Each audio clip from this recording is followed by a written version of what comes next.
একবার ছুঁয়ে তো দেখো, তারপরে তার কি বিচার করা যায় আমরা বিচার করব, ঠিক না বেঠিক? তুমি যদি রাজনীতি করতে চাও করে যাও, কিন্তু আমার ধর্মের উপরে আঘাত দিলে তার বিরুদ্ধে আমরা লড়বো।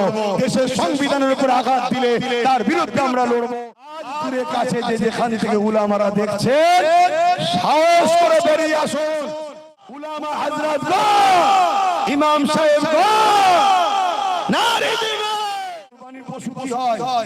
মলি সাহেব সাইডে থাকে আর হাত পা বেঁধে জমিনে শুইয়ে দেয় অন্যজন। শুয়ানো যখন হয়ে যায় তখন মলি সাহেব ছোড়ালি এসে হাজির হয়। তখন কিন্তু কুরবানির পশু বড় বড় চোখ বার করে দেখে, যা রে আদর করে এই করলো, খড় খাইয়ে এই করলো, পানি খাইয়ে এই করলো, মাথায় হাত গুলোছিলাম, ভাবছিলাম বড় আপন, কিন্তু তো প্ল্যান মালিক আমাকে বেঁধে ফেলেছে। রাজ্য সরকারকে দিয়ে আমাদেরকে বাঁধা হচ্ছে। যদিও বা ওবিসি দ্বারা একটা দুটো চাকরি পেত, ও ওবিসি গন্ডগোল হয়ে যে কেস হয়ে গেছে, মুসলমানদের ঘরে আর ডাক্তার উকিল জজ কিছু হবে না। শুনছেন তো নাকি? অসুবিধা হচ্ছে, বাঁধা হচ্ছে।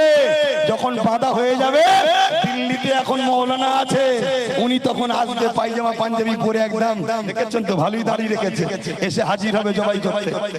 অতএব সময় থাকতে থাকতে জাগো। এরপরও যদি তোমরা বলো আব্বাস সিদ্দিকীর কথা শোনো, ওপেন কল দাও, ওপেন বলো। যদি আমাদেরকে তেজপাতা কেউ বানাতে চায়, আমরা তার সাথে নেই, আমরা হব নুন। বেশিও নিলে চলবে না, আর আমরা ছাড়াও চলবে না। এই তরকারিতে বেশি নুন দিনে খাওয়া যায়, আর তরকারিতে নুন ছাড়া খাওয়া যায়। তাহলে নুন হও। আমাদের ঘরে যদি কেউ নিতে চাও, তাহলে আমাদেরকে ভাগিদারি দাও। তিনটে পায়া তোমার হাতে রাখো, একটা পায়া আমার হাতে থাকো।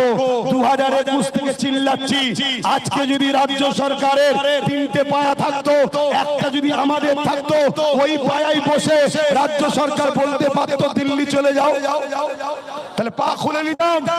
আমাদের 60, 70, 80টা যা থাকতো, আমরা আমাদের লোকগুলোকে সরিয়ে নিতাম, সরকার পড়ে যেত। তাহলে সরকার বলতে পারতো না দিল্লি চলে যাও।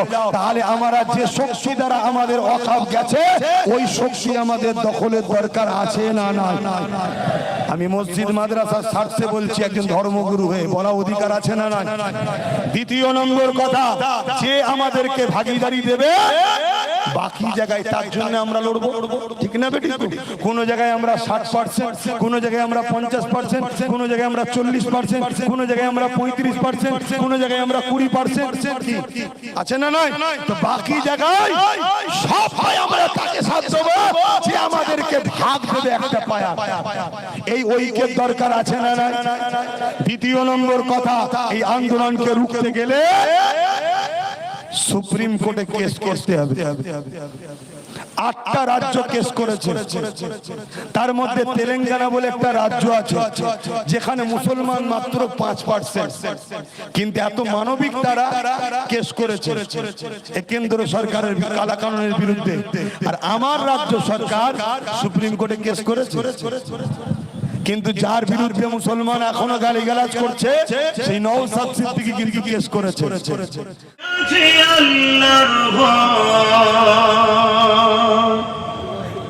তারা কবু নবী ভুলে যায় না,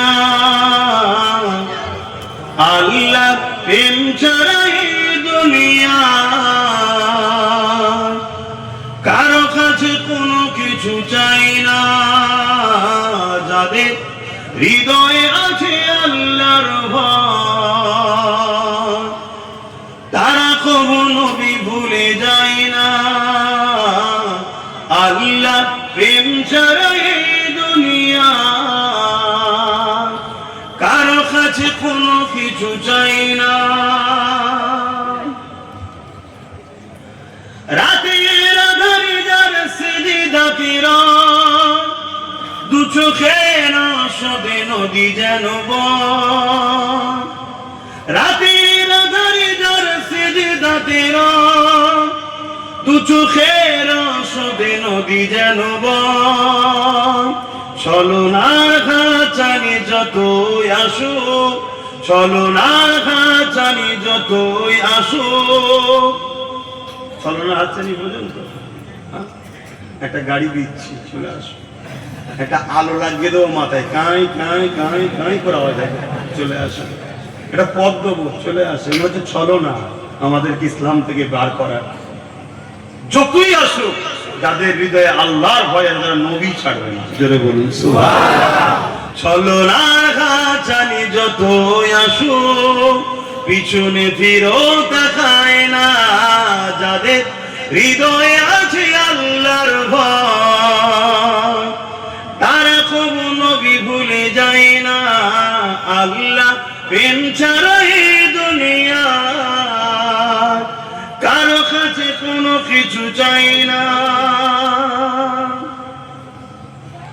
দিন কায়েমের পথে যারা অবিচল, তারা হলো আল্লাহর প্রিয়জন। আল্লাহর প্রিয় হতে চান তো নাকি? দিন কায়েমের জন্য সবসময় ব্যস্ত থাকতে হবে। দিন কায়েম, ধর্মনীতি, সমাজনীতি, রাজনীতি, পরিবার নীতি, রাষ্ট্রনীতি, এডুকেশন নীতি, মানব বন্ধন নীতি, সম্প্রীতি নীতি, ঐক্য নীতি, শুনছেন তো? সবটা নিয়ে দিন। আপনি শুধু ধর্মতে চলে যাবেন না। ইসলামী একমাত্র ধর্ম যাকে সমস্যার জন্য অন্য কারো দিকে তাকাতে হয় না, নিজের ধর্মের সব সমস্যার সমাধান আছে। জোরে বলুন সুবহানাল্লাহ। দিন কায়েমের পথে যারা অবিচল, তারা হলো আল্লাহর প্রিয়জন। বাতিলের কাছে যারা হার মানে না,